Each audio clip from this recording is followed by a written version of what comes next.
part, Jeff, when y'all are getting ready to go hiking? Do you think about how much weight you carry? Yes. Yeah, that's But you couldn't tell it by what we take with yeah.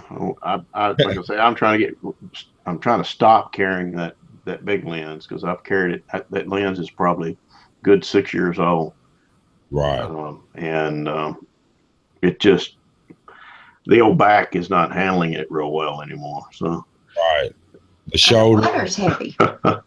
The water bottles get heavy. yeah, time you That's take a couple of bottles of water and a couple of snacks, and I've got a couple of lenses I always want to carry. So I've got usually have more than one in Uh-huh. the pack. So what about sensor? With the sensors getting better, I sort of wish Christopher was on this morning because he's got a lot of knowledge in that area. But with the sensors getting better and the cropping resolution getting better, how much do you think it's going to become less important to have these really long lenses over the next few years? Do you see it getting where we don't have to have those lenses? well, it it's a double-edged sword.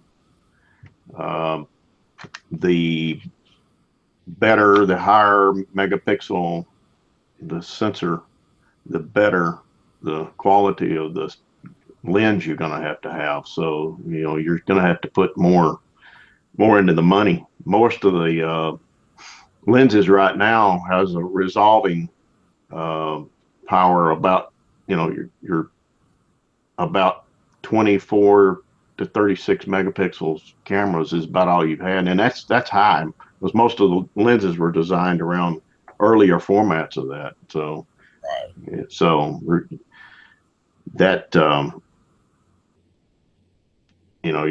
lenses, the quality of the lenses is going to have to get better, or you're going to get crappy pictures with that high megapixel camera. So Well, and I think most people have trouble trying to understand that. Of course, if you want to call in, if you're listening, call in at 615-547-3355, and you can get in on live on air, or you can join us in our email at lightvisionart@gmail.com. But as you just stated, Jeff, it is a double-edged sword. It's like the dog chasing the tail, going around and around in a circle. Because we get better sensors, then we need better lenses. yeah, but If, the higher megapixel does lead you to really cropping though. It's amazing. It's amazing how far you can zoom in on a picture and still be fairly sharp nowadays. With right. my 24 megapixel